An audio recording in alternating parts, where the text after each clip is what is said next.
soumission et plus l'agressivité à bout. Bakar, il me semble, et puis le bonus du chaos de la soirée, Rainman. Ok. Donc je disais bonus de la soirée, agressivité sur Twitter, ah bon, il me semble, et puis la solution de la soirée, la clé de bras, ah bon, il me semble, et le chaos de la soirée, Rainman. Je pense que c'est tout. Je suis encore en attente de l'état médical de M. Damien, l'italien. Et puis, les questions, on commence. On peut commencer par la première question. Juste n'oubliez pas de dire le nom de votre média avant de poser la question. Say the name of your media before you start. George, my name is George. Working? Yeah, it's working. Fernand, my name is George Alani MMA. Congratulations on another great night of fights. Arrest 13 was great. Can you please tell me what you think about the whole event and about the first fight of Saslan Grigoroev? He won the second in a row. I guess you are from Ossetia, right? Yes, Ossetia, Vladikavkaz. That's What do you think about this young prospect? He did another TKO first round victory. I mean, very smart. The shot was very good. Everything that he does, very good. The distance that he managed, very good. Very smart for his age. I mean, like, he took a couple of low kicks very hard. But I love the kid. I really think that he will put you guys map on the top of the world one day.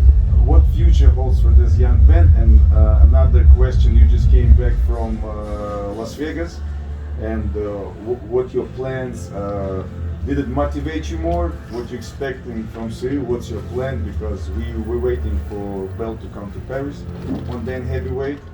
And can you speak a little bit about past UFC? What's your strategy? Maybe you will say a little bit, and because we all rooting for Cyril.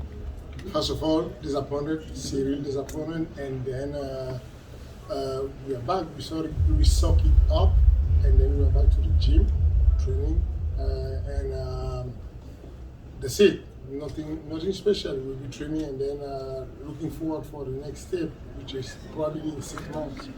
Merci beaucoup. Thank you very much. Bonjour Fernand, Anes pour Culture MMA. Moi je vais rentrer dans le sujet directement. Let's go. Alors, première question, j'en aurai 3. Première question, avec du recul, est-ce que pour vous, tu penses que le combat a été pris peut-être trop tôt, en tout cas avec un court délai de préparation, et est-ce que pour toi c'est une erreur dans la gestion de carrière de Cyril? Le combat a été pris très tôt, non. Il n'y a pas un combat contre John Jones qui est pris très tôt. La personne sur la planète Terre qui connaît l'ONMA, qui connaît le management, qui prend un combat contre John Jones et il dit c'est trop tôt, c'est pas tôt. Je veux dire un court délai de préparation. Oui, je sais ce que tu veux dire. Ce que je dis, c'est qu'il n'y a personne du monde réel, du management de MMA, qui a un combat contre Conor McGregor, contre John Jones, qui prend la carrière tôt ou tard. Ça ne se pose pas comme question. On ne nous a pas offert le combat, on a cherché le combat. Quand on est allé à Vegas, on n'avait pas le combat. Nous sommes allés chercher le combat, nous sommes allés demander le combat. On l'a demandé sur les réseaux, on l'a demandé en personne. Depuis le mois de septembre où Cyril a gagné, je n'ai pas arrêté d'harceler l'UFC, tout ça. Pour nous, on ne gère pas une carrière différemment quand tu es déjà numéro 1. Il n'y a pas d'autre solution. Je veux dire, est-ce que peut-être il y a eu des négociations pour avoir un combat peut-être un mois plus tard? On sait que Cyril aurait bien aimé l'avoir justement peut-être un mois plus tard, un mois de plus pour se préparer. Est-ce que peut-être dans les négociations, au moment où vous avez demandé combat? Moi aussi, tout le monde j'aurais bien voulu avoir 2 mois de plus, 3 mois de plus. Mais la temporalité, tu fais avec, c'est toujours le même souci. La temporalité, tu fais avec ce qu'il y a, ce qu'on te donne. Et donc, du coup, tu négocies pour avoir le combat. C'est une bonne chose d'avoir le combat, mais ensuite tu te dis, bon, l'UFC te dit on a une date, cette date-là elle ne bouge pas. On est d'accord, on va t'offrir le combat, mais elle ne va pas bouger. Et tu regardes ton emploi de temps, tu regardes ton planning, tu fais un auto-planning, tu fais une planification et tu dis banco, let's go, on prend le combat. D'accord, ok. Bon. Deuxième question, ça. Ouais. Deuxième question. Tu as dit dans le podcast avec La Sueur qu'il fallait d'abord écumer tous les clubs de Jiu-Jitsu et de lutte en France avant de penser à l'international. Sachant qu'on sait qu'à l'international, le niveau est beaucoup plus élevé qu'en France sur ces disciplines-là. Pourquoi tout simplement ne pas aller chercher le meilleur ailleurs, vu qu'il n'est pas forcément en France? Parce que ça s'apprend, ça. Il faut comprendre comment faire de la pédagogie. C'est pas un hasard si on est coach aussi pour décider ce qu'on va donner comme mission. Pour faire progresser un élève, j'ai besoin de lui donner une tâche qui est au-dessus de lui, qui va le pousser vers l'avant, mais pas une tâche insurmontable. Sinon, je vais casser l'élève. J'arrive avec un jeune, c'est un petit génie, j'ai envie de lui apprendre les mathématiques et je veux qu'il comprenne vite. J'arrive et je lui donne les probabilités tout de suite. Il va bugger, il ne va pas comprendre de quoi je parle. Alors que si je prends le temps de lui apprendre la table des 7, la table des 8, la table des 9, je vais peut-être évoluer. Pédagogiquement, ce n'est pas un hasard de se dire que dans le coin dans les sparring et dans les coins de Cyril, ce qu'on va chercher, ce sont des personnes qui sont capables de le mettre en difficulté sérieuse, sans toutefois le décourager et que la tâche soit insurmontable. Ok, donc pour vous, c'est étape par étape. Avant de viser le gratin du JJB et de la Le lutte. principe de l'enseignement, c'est ce qu'on appelle la progressivité. L'un des premiers principes de l'enseignement, c'est qu'il faut qu'il y ait de la progressivité. Si on va de manière brutale et qu'on saute les étapes, on va coincer. C'est pour ça j'ai eu la chance, moi, d'être formé comme sportivement parlant, je parle que du sport.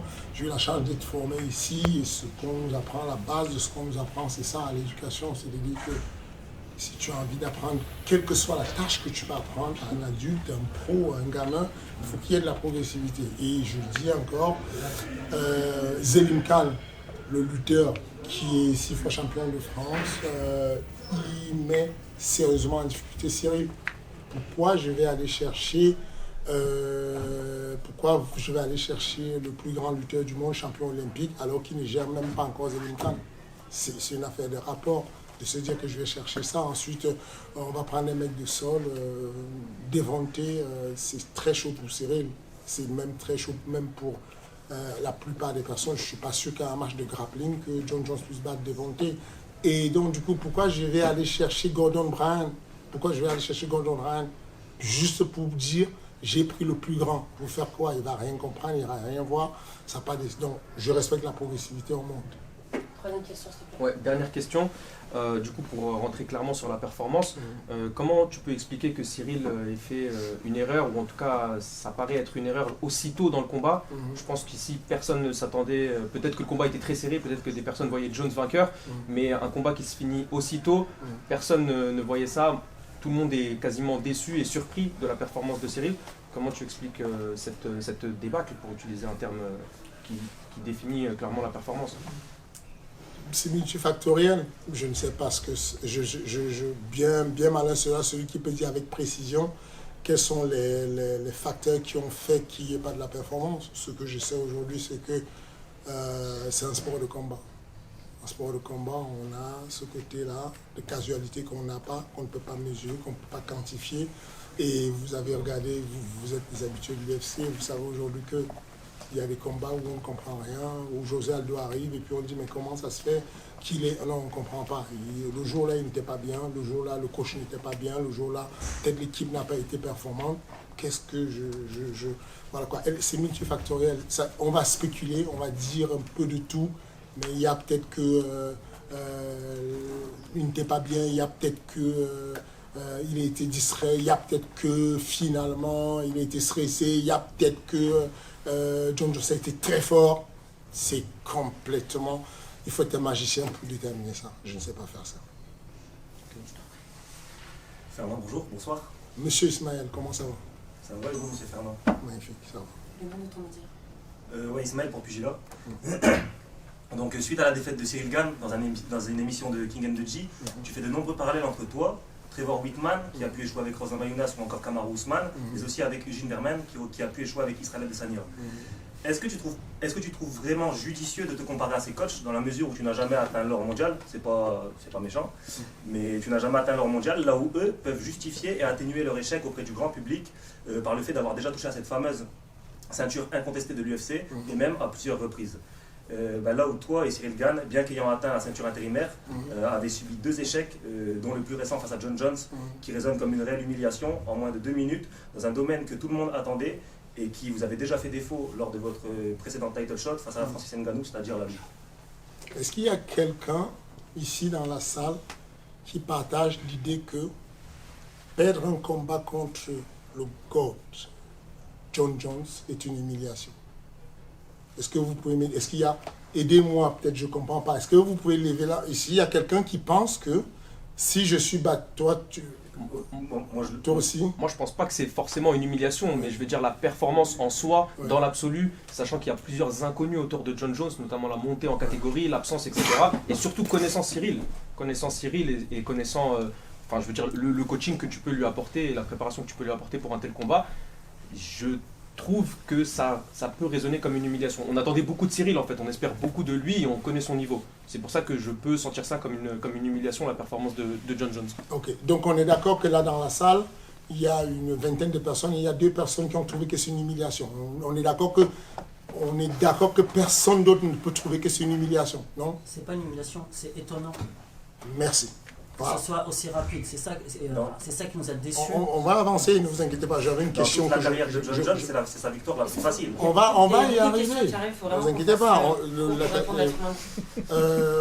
Ta question a plusieurs volets, ne t'inquiète pas, je vais reprendre tous tes volets. On a tout le temps. Impeccable. En gros, donc, ce n'est pas une humiliation pour l'être humain normal qui est en train de dire qu'on a affronté John Jones, sait que ce n'est pas une humiliation. Pour moi, c'est une humiliation. Dans la carrière de John Jones, c'est son combat le plus facile. Et alors qu'il y avait énormément d'inconnus, c'était une catégorie qui était toute nouvelle pour lui. Voici ce qu'on va faire. C'est que moi, je donne mon avis, tu donnes le tien. Je le respecte, je lutterai que ton avis soit bon. Donc, tu trouves que c'est une humiliation. Moi, je ne trouve pas. La majorité de personnes que je connais dans le monde qui m'en parlent trouvent que ce n'est pas une humiliation. Désolé de te couper, mais forcément, tous ceux qui vont rentrer en discussion avec toi, ils ne vont pas te dire la vérité. Ils ne vont pas venir te contredire. Et on sait tous pourquoi, parce que tu as plusieurs casquettes, tu peux ouvrir beaucoup de portes.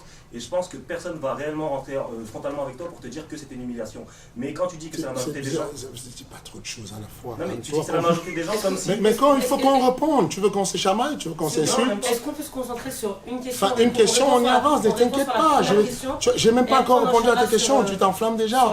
Voici ce que je t'ai dit, c'est que ta posture de dire que toutes ces personnes-là ont peur de moi parce que je suis influent et insultant pour toutes ces personnes. Ces personnes-là n'ont pas peur de moi, elles peuvent dire ce qu'elles pensent. Elles ne pensent pas que c'est... J'ai posé une question devant tout le monde. Tu penses que toutes ces personnes ont peur de moi et qu'elles étaient le plus courageux? Non, je ne pense pas. Je pense qu'elles sont toutes indépendantes et qu'elles ont leur avis. Tu veux que je respecte ton avis. Tu souhaites qu'on respecte ton avis, respecte l'avis des autres. Il y a des personnes là autour de toi qui trouvent que tu n'as pas raison. On est en majorité à penser que ce n'est pas une humiliation de perdre contre John Jones. Tu as la liberté, tu as raison de garder ton pouvoir et de dire « Moi, perso, je pense que c'est une humiliation. » Ça, c'est ta responsabilité. C'est bon ça, ce sujet-là? On peut avancer maintenant? C'était quoi l'autre volet de ta question? Est-ce que tu trouves judicieux de te comparer à ces coachs tels que Trevor Whitman? Ok, on va y aller. Alors, la première des choses, c'est que je ne me compare pas à Trevor Whitman. Je ne me compare pas à Trevor Whitman, je pose un sujet. Je pose un sujet qui est sain. De dire, Trevor Whitman, Cyril Gane a perdu 2 combats sur une carrière. Ok? Dans l'année 2023 et l'année 2022, tu juges que je suis probablement le pire entraîneur qui ait jamais existé. C'est une question que tu as posée sur... C'est une question posée. C'est le titre de ton sujet, c'est ça ou pas? C'était... beaucoup de remarques disaient que tu étais le pire coach. Non, non, toi tu dis quoi? Toi tu as posé quoi comme question? Non, bien sûr que tu n'es pas le pire coach. Non, non, toi ton titre de ton sujet c'était quoi? C'était... Fernand, pire coach, point d'interrogation. Merci. Très important, point d'interrogation. Pourquoi on débat depuis tout à l'heure? Tu dis exactement ce que je dis, tu veux esquiver. Reste dessus. Tu as dit que j'étais probablement le pire coach. Tu posais la question. Du coup, ma question est celle-ci, c'est que je dis, en quoi je deviens le pire coach quand dans une année de 2021-2022, 2022-2023, je vais à Bercy avec mon équipe, on a 3 victoires avec 3 mecs à l'UFC. Ok, William Gomis, Nassoudine Mavor, Cyril Gane. On a une carrière avec Cyril Gane de 13 combats. Sur les 13 combats, il en perd 2. Je te dis juste que venons à la relativité. Je ne me compare pas à eux. Je te dis que dans leurs pays respectifs, Eugène Berman en Australie est respecté comme un grand coach, alors que en écart de 2 années, il a perdu 2 ceintures avec Israël Adesanya. Je ne dis pas, je ne reviens pas sur son background et ce qu'il a fait. Moi, je ne reviens pas sur mon background, ce que j'ai fait. J'ai eu des ceintures avec des gars au Cage Warrior, au Bellator, j'ai eu des titres dans ma vie, mais je ne reviens pas dessus. Je te dis juste que là, dans la temporalité de 2022-2023, tu te poses la question si je serais le pire coach du monde. Et je te dis que dans l'année 2022, il y a un coach qui s'appelle Trevor Wittman qui perd une ceinture en welterweight avec Ousmane Camaro, qui perd une ceinture avec Rose Namajunas, qui perd une ceinture avec Justin Gaethje, qui perd une athlète qui était douée et qui est considérée comme le futur chez les featherweight, qui est Aspen Ladd et qui va signer au PFL. Je me pose la question. Quand je dis juste, je demande aux autres personnes, allez regarder ce qui se passe et dites-moi, à votre avis, est-ce que c'est normal que Trevor Wittman aux États-Unis ait toujours considéré comme un très grand coach, que Eugène Breman que soit toujours considéré que moi, dans le pays où j'exerce, on se pose la question, tu te poses la question si je serais le pire coach du monde. Là où je pense qu'il y a une différence, c'est que ces coachs que tu cites, ils ont perdu généralement sur des upsets et pas sur des, comme je l'ai dit dans la 3e volet de la question, pas sur des game plans pas sur des aspects du combat où tout le monde s'y attendait. Ils ont perdu sur des upsets. On pense à Kamaru Usman avec Leon Edwards, on pense à Israël Adesanya qui se fait connecter dans le dernier round. Donc c'est pas pareil que la défaite de Cyril Gane. Du coup, j'ai envie de me poser la question, c'est quoi un upset? On a démarré la conversation, il y a tout le monde dans la salle qui a dit on ne s'y attendait pas, c'est une grosse surprise. La définition de l'upset, c'est quand c'est surprenant. Qu'est-ce que tu me racontes? Parce que l'upset, tu viens exactement de dire qu'on a perdu par upset en disant ce que tu dis. Pour moi, un upset, c'est par exemple Kamaru Usman qui domine tout le combat et qui se prend un high kick. Ah non, moi, c'est pas ça un upset. Est-ce qu'il y a d'autres personnes qui ont Cyril Gane se fait dominer en 2 minutes et il n'y a rien pu montrer. Donc ça, c'était même pas un upset. C'est ça justement l'upset. L'upset, c'est je ne m'y attends pas, tu arrives, tu domines. Ta définition de l'upset dans ta vision à toi, elle est celle-là, mais je pense que s'il y a d'autres personnes ici qui gèrent l'anglais et qui ont le meilleur anglais que moi, qui nous disent leur avis, moi je pense que c'est ça. Je pense qu'on est vraiment dans un upset. La plupart des personnes disent qu'ils sont surprises, upset. Je pense qu'on va pas se chamailler là-dessus, mais en tout cas ça me rassure de voir que tu as juste lu le titre de mon podcast et tu n'as pas regardé le contenu, puisque tu verrais que c'est pas moi qui t'accuse d'être le pire coach, mais je débat justement là-dessus. Il y a même des points où je te défends, donc je t'inviterai à le regarder après la conférence. Moi, mon but en réalité n'est pas que tu me défendes ou pas, je me moque littéralement de la défense que tu peux m'apporter. Enfin, tu vas me défendre de quoi? Enfin, défends-toi déjà toi-même. Moi, c'est pas ça mon souci, j'ai pas envie qu'on me défende. Je n'ai pas... C'est ridicule que je ne doive rien, que mais que je sois à me justifier, à m'expliquer. Donc je n'ai pas besoin de défendre, je dis simplement apporter les médias français, aider le sport à se développer en apportant du soutien, de la lumière à tous ces acteurs du MMA français au lieu d'essayer de trouver la petite bête et essayer de les enfoncer. Ce titre-là, de se poser la question sur une défaite, deux défaites consécutives qui vous touchent, c'est Nassourdine et c'est Cyril. Regardez ce qui se passe tous les soirs sur Ares. C'est une débâcle en fait. MMA Factory gagne partout, on gagne des combats, on n'est pas que sur 2 combats. Je dis juste que allez regarder aussi ailleurs ce qui se passe, vous allez voir. Vous allez comparer, vous allez vous rendre compte de quoi on parle.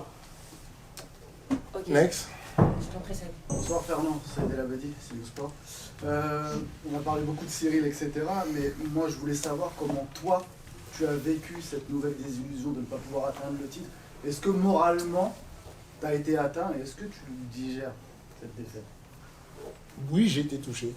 J'étais vraiment abasourdi, complètement choqué. Je ne savais pas que c'était possible. Parce que comme je vous dis, vous avez la perception de ce qu'on vous donne en vidéo.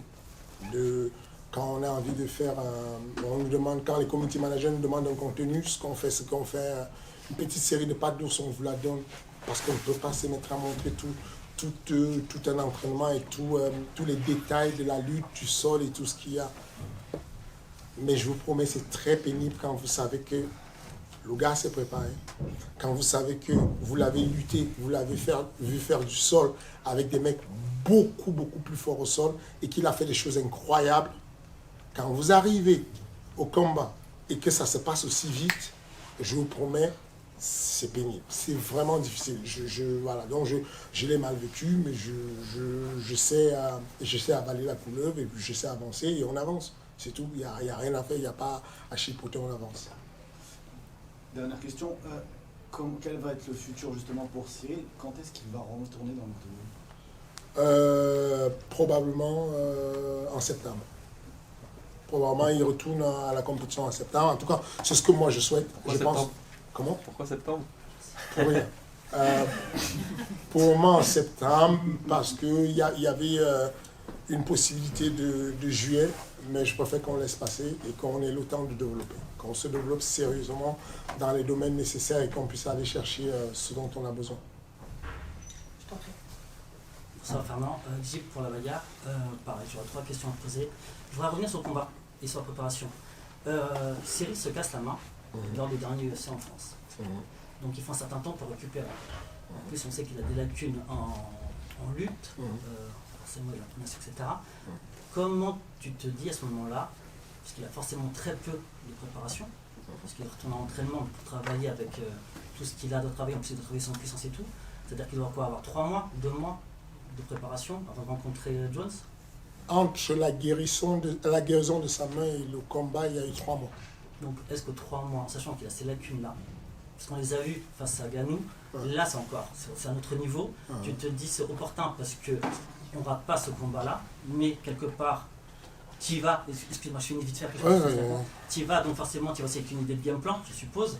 C'est quoi ton game plan pour aller battre un Jones? Surtout qu'on a vu Cyril sur la défensive pendant ces 2 fameuses minutes, il perd de cette façon-là, qui n'est pas pour moi une humiliation, mais qui est très étonnant quand même de perdre. Quand tu es préparé pour combattre contre le Jones, tu ne peux pas perdre logiquement au bout de 2 minutes, tu dois avoir une préparation qui doit t'amener à résister en tout cas en lutte.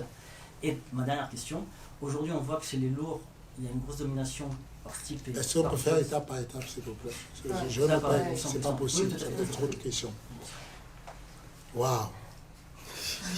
Est-ce que tu peux peut-être répéter le début? Non, c'est bon, je l'ai en tête. Je dis waouh parce que je suis stupéfait. Nous suivons tous nos MMA. Ce que vous me dites, c'est que là, dans la cage, tout à l'heure, vous avez regardé des combats où il y avait des personnes qui venaient avec l'intention de ne pas tomber. Elles se préparent chez elles. Elles se disent, je ne vais pas tomber. Et vous n'admettez pas que l'autre en face s'est préparé pour faire tomber et qu'il puisse quand même faire tomber. Ça me dépasse. Qu'on ne puisse pas se dire, Cyril Gane pourrait, quelle que soit sa préparation, tomber. Quand on est aux Jeux Olympiques de lutte, on prend 2 lutteurs très forts en lutte libre, on les met ensemble, les 2 sont archi préparés, il y a bien un qui tombe à un moment. Comment ça vous arrive, vous, de ne pas vous dire à un moment donné, il peut s'être préparé comme un lion, comme un lutteur gréco-romain, lutteur libre, ce que vous voulez, mais il est tombé. Il est juste tombé. Est-ce que c'est possible humainement? Non, mais bien entendu. Là, ce que je voulais simplement dire, c'est que les 3 mois de préparation, je trouvais ça très short pour aller combattre un Jones. C'est dans ce style-là. Si ça avait été au bout de 6-7 mois, dans la même condition, de toute façon, je t'aurais dit la même chose. Parce que c'est les 2 minutes qui sont courtes. Du coup, qu'est-ce que vous en savez, vous? Parce qu'en réalité, ce qui se passe, c'est que vous arrivez dans un camp d'entraînement. Vous débarquez sur la vie de la planification d'une carrière. Pendant longtemps, ce que vous réclamez, vous là, ce que vous reprochez, vous, c'est ce que vous avez apprécié pendant très longtemps. On n'a fait que ça. On a démarré la carrière de ce jeune. Il était un Nakmoué pur, qui est posé, qui est là sur place et qui frappe. On a mis en place une stratégie qui était, on n'aura jamais le temps de rattraper la lutte, on va éviter la lutte. On avait des short notice de malades, vous ne vous êtes jamais plaint. Ça ne vous a jamais posé de problème. Aujourd'hui, vous arrivez pour questionner quelqu'un qui est... J'aime l'idée de me remettre en question, sincèrement. Je ne fais que ça. Parce que au-delà de... Je ne sais pas pour faire beau, je suis traumatisé, ça me choque en fait. Quand je n'arrive pas à faire quelque chose, je suis obstiné, je recommence tout le temps. Mais je vous dis simplement que il y a un moment donné, quel que soit l'entraînement qu'on va faire, on peut juste échouer, c'est possible. Donc, l'entraînement de Cyril a recommencé en novembre. Novembre, il a recommencé la préparation physique en novembre. OK? En décembre, le 4 décembre, j'ai encore des textos, je faisais mes devoirs et les textos, quand je fais mon truc, le 4 décembre, il y a des textos où j'appelle Reda Meptouche. J'ai rendez-vous avec lui et je demande à Cyril, son rendez-vous, on se coince à la salle, on travaille. Vous voyez, comptez les semaines entre le moment où il a le calossé qui est fait, on sait que le calossé, c'est 8 semaines, c'est 10 semaines maximum. Le calossé est fait, la main elle est solide, le médecin donne le OK. À partir de ce moment, on se met à s'entraîner. Préparation physique d'un côté et puis l'entraînement. On arrive aux États-Unis. Reda Meptouche n'a rien à voir dans le camp d'entraînement de Nassourdine Imavov. On le ramène avec nous en plus parce qu'il va servir de sparring à Cyril qui, pour le coup, lui, va coacher Nassourdine Imavov. Donc, on se prépare tout le temps. On n'est pas encore à la vitesse de croisière, on n'est pas au max, mais on se prépare. Les gars, c'est un métier. Enfin, là, je suis tous les jours en costard ces derniers temps et vous perdez et vous oubliez qui je suis et ce que j'ai pu faire. J'ai été major de promotion sur les diplômes d'état supérieur à l'INSEP dans mon domaine à moi. En Muay Thai, j'ai été major de promotion. En lutte, j'ai été major de promotion. C'est mon métier. Ce que je veux dire, c'est que ce qu'on m'apprend, moi, c'est piloter un système d'entraînement. C'est d'avoir des coachs avec moi et je pilote et je les aide à avancer. Je veux bien qu'on se remette en question, c'est ce que j'essaie de faire là. Mais je veux aussi que vous ayez quand même l'humilité de vous dire, bon, si je suis un média, je vais quand même faire... Peut-être que lui ne sait pas assez de choses sur mon domaine et moi, je vais lui faire un peu confiance dans son domaine. Donc, voilà ce qu'on fait aujourd'hui. Justement, ma seconde question qui me met, justement, c'était le game plan. Parce que forcément, si tu vas forcément avec l'idée de On commence gagner. à faire beaucoup plus court, on est énormément. Simplement, voilà. Le game plan, je vais le faire rapidement. Il était celui-ci. C'était type, dans les types, élimination des low kicks, de toutes les frappes circulaires au corps. On pouvait les mettre circulaires en haut, mais pas dans les jambes. Donc on élimine ça parce que c'est facile à choper. Derrière, il met la main dessus et puis il frappe. Ensuite, jab, uppercut. Pas de crochet, pas de bras air, plutôt jab, uppercut parce que du coup, on le touche au-dessus et quand il change de niveau, il va venir s'empaler dans la zone, le tunnel du lutteur. C'était aussi simple que ça. Voilà aussi simplement qu'est-ce qu'on avait à faire comme game plan. Bon, rien de plus, se déplacer, frapper en uppercut, en frappe oblique, toutes les frappes qui remontent, éviter pour le dissuader de descendre. C'est aussi simple que ça. Merci. Pierre, Judo, MMA Boxing. Bonsoir Fernand. Bonsoir. Je voulais vous demander si lors de votre prochain camp de préparation avec Cyril pour, disons, John Jones ou Thomas Spinal, Cyril faisait la demande d'avoir Thomas Loubersan ou Maxime François pour venir l'aider dans sa préparation. Est-ce que vous metteriez de côté vos querelles passées pour le but supérieur du titre? Absolument. Je donnerai tout pour que Cyril puisse... Merci. Je donnerai vraiment tout, y compris ma place, y compris... Cyril me dit aujourd'hui, Fernand, j'ai besoin de M. Ismaël dans mon coin comme coach. Je vous promets, je bouge. Ce n'est pas juste mon élève. Voilà. Je bouge complètement. L'idée que vous avez, où vous dites, où je vois ça et là... libère-le, qu'il aille à machin, libère-le. Vous n'imaginez même pas à quel point je m'en tamponne complètement. C'est que je m'en cogne. Je n'ai vraiment pas de point avec ça. Donc, Si on me demande mon avis, je suis capable de dire de manière très objective qui est efficace, qui est bon, qui peut aider et qui ne peut pas aider. Je vous dis, méfiez-vous des personnes qui peuvent beaucoup aider mais qui n'ont jamais aidé. Alors, je vais être clair. Je vais être clair sans blesser les gens. Méfiez-vous des personnes qui vous disent, moi mon téléphone explose. Je suis de Curitiba, je connais le sol, je peux t'aider, est-ce que tu peux me mettre Cyril? Je suis de Mexico, je peux t'aider, est-ce que tu m'as... Ce que je vous dis, c'est que si le gars peut aider, il aurait déjà dû aider avant. Ok? Avant que M. Louberzane vienne aider Cyril, il aurait déjà dû aider Karla Moussou. Déjà, à la base. Parce que moi, personnellement, je l'ai aidé, Karla Moussou, je l'ai croisé, il revenait de l'American Top Team aux États-Unis, l'endroit où vous souhaitez que nos Français aillent s'expatrier. Il revenait de l'American Top Team, il était sur une carrière en dents de scie, c'était super compliqué. Il est arrivé au MMA Factory, 8 victoires consécutives avec 3 ceintures à la clé, y compris le Venator, le Cage Warrior. Il faut vous méfier des gens qui viennent aider en cours de chemin. Prenez des gens qui aident déjà. Il n'y a pas beaucoup de gars qui vous expliquent je suis là, je suis un génie. Je peux aider, c'est juste que je n'ai pas encore eu la chance de trouver quelqu'un, un élève bon pour aider. C'est chelou. Il n'a qu'à aller chercher son élève, aller trouver un moyen de l'aider. C'est plus simple comme ça. Et ensuite, voilà. J'ai une deuxième question très rapide. Compte tenu du niveau des frères Younoussov, Turpal le mois dernier qui termine en 27 secondes, aujourd'hui Aboubacar qui termine en 24 secondes, est-ce qu'à cause de la législation, il ne serait pas temps de les envoyer peut-être à l'extérieur pour qu'ils montrent leur vrai niveau contre de plus gros opposants? Absolument, c'est une idée possible. Là, on a programmé un combat pour Jordan Zebo le 11 mai, mais le 8 juin, non, le 8 juillet, il combat en Italie, à Siena, dans une organisation, parce que là-bas, il aura la chance d'affronter quelqu'un qui est beaucoup plus classé. Et donc, en général, dès qu'il y a moyen dès qu'il y a des jeunes qui ont la possibilité d'aller à l'extérieur pour aller combattre, non, c'est une bonne chose. Je t'en prie. Bonsoir Fernand, Mehdi de Actu MMA. J'ai une question pour le futur de Cyril Gane. Il y a beaucoup de noms qui reviennent. Sergei Pavlovich, Thomas Spinal, Curtis Bates.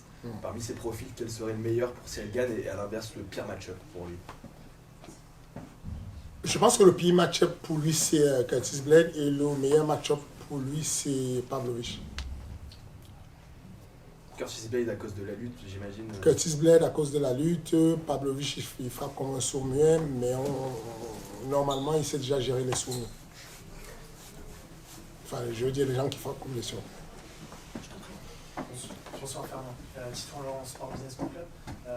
Est-ce que la défaite de Cyril Gane la semaine dernière peut avoir une incidence sur l'attractivité pour les marques, les sponsors de Cyril Gane à l'avenir? Et plus globalement, comme Cyril Gane c'est un petit peu l'étendard du MMA en France, est-ce que ça peut avoir une incidence sur le développement économique de la discipline? Absolument, c'est vrai, c'est possible. Pour le moment, on n'a pas encore eu d'alerte pour les marques. Ça se passe, les marques sont assez loyales vis-à-vis de Cyril pour le moment. Et puis on verra bien pour le futur, pour l'économie, c'est bien qu'on s'en souvienne et qu'on se dise peut-être qu'il ne faut pas trop l'enterrer parce que si on l'enterre trop et qu'on l'humilie trop, peut-être que l'UFC, parce que ce n'était pas donné. Hein. On a oublié où on était il y a 3 ans, 4 ans. On a eu l'UFC à Paris, hein. C'est pas donné. C'est bien de se rappeler de ça et de se dire que l'industrie totale du MMA, nous tous là, autant que nous sommes là, médias, machin, nous tous là, à un moment donné, avoir des acteurs du MMA qui font tourner la machine du MMA en France, ça fait du bien à tout le monde. Je dis ça, je dis rien. J'ai une courte deuxième question qui va prendre. Non, je suis désolée, il faut qu'on passe. Sur les MMA, Tu entièrement alors c'est la structure de MMA, est-ce que c'est quelque chose qui perturbe, vous y pensez? Ça n'existe pas du tout, c'est une rumeur? Voilà. Un petit commentaire là-dessus, je prends le micro. Merci beaucoup Fernand. Non, c'est une très bonne chose. La concurrence fait toujours du bien au développement de l'écosystème. C'est une très bonne chose d'avoir le PSG qui organise un truc, qui fait un truc de MMA, on va bien cohabiter, même si on va morfler. Mais c'est une bonne chose pour tout le monde. On a créé la structure du MMA Factory en 2012. Quand ça a été créé, il y a eu une pléiade de salles de sport privées qui se sont créées. Ça n'a pas changé les données. On les a vu fermer successivement, progressivement. On a souvent résisté à des vagues, à des grosses tempêtes. Et je pense qu'on commence à comprendre un peu comment ça fonctionne. Donc, moi, je trouve la compétition bonne. Ça va attirer un peu plus de monde. Ça va attirer des fans de football vers l'industrie du MMA. Et tout le monde est gagnant. Question. C'est l'avant-dernière question, je t'en prie. J'en ai deux. Ça se rapide, ça. Choisis une des deux. Ok. Bonjour Fernand, Olivier pour Boxmag. J'aimerais savoir, Cyril est maintenant à la 3e place du classement, mais il se pourrait que le prochain combat pour le titre, si tout se passe bien, soit dans 3 ou 4 combats minimum. Ça fait environ 2 ans. Alors la question c'est, lors des discussions avec Cyril après le combat avec John Jones, est-ce qu'il vous a semblé motivé et déterminé à tenir jusque-là, sachant qu'il a lui-même dit précédemment qu'il n'avait pas forcément l'intention de rester trop longtemps dans le circuit? Vous êtes dangereux, tout ça. Non, mais c'est une question vraiment honnête, hein, il n'y a pas de piège. Ok, non, il n'y a pas de souci. Il est bien, il a faim. Il a dit, s'il n'est pas bien, il n'est pas à la salle. Là. Vous voyez bien que, il s'entraîne. Il est bien, il est reparti à l'entraînement, il le vit. Peut-être que c'est quelque chose de bien qui lui fait un électrochoc et puis on avance. Donc, non, je pense qu'il a envie. Il a envie de retourner. Il sait que le chemin va être long et qu'il va encore se taper 2 ou 3 mecs relous, mais il a vraiment envie. Et puis, s'il se positionne bien, on ne sait jamais, avec un peu de chance et tout, on pourrait atterrir dessus beaucoup plus rapidement que prévu. Merci. Bonsoir, Fernand Noël pour aider Sarkaté et Cover. Bon, j'en ai qu'une, j'imagine. Donc, on est tous très déçus de l'annulation du combat entre Ragnar Le Breton et Daniel Lanty. Du coup, je veux savoir, est-ce qu'il y a un report possible pour le combat ou pour Ragnar On essaie de faire un report. C'est pas encore. En gros, l'idée, c'est qu'on puisse placer ce combat-là sur le mois de mai, le 11 mai. Contre Daniel? Oui. Daniel, le plan galère, ça joue pas contre vous? Enfin, j'imagine forcément ça crée des frustrations, ça crée des conflits. Au dernier moment, un plan galère comme ça. Pour vous, non, ça reste un report tranquille. Pas de problème avec Daniel, quoi. Non, avec le temps, vous allez voir que vous pouvez avoir des plans galères, mais vous faites avec des personnes. Vous voyez là, et dans le public, là, il n'y a pas tout le monde là qui est mon ami. Non, François. Moi, je suis ton ami. Absolument. Bon, ça va. mais voilà, dans la vie, vous allez comprendre qu'il faut savoir mettre de l'eau dans son vin et puis fonctionner avec les plans galères. Et Fernand, on te remercie d'avoir répondu à toutes ces questions. Je suis viré. Très bel exercice. Malheureusement, je ne peux pas accorder plus de questions puisqu'on a le même event aussi. Merci beaucoup. Et puis, sincèrement, merci pour ce que vous faites chacun dans son coin pour le sport français.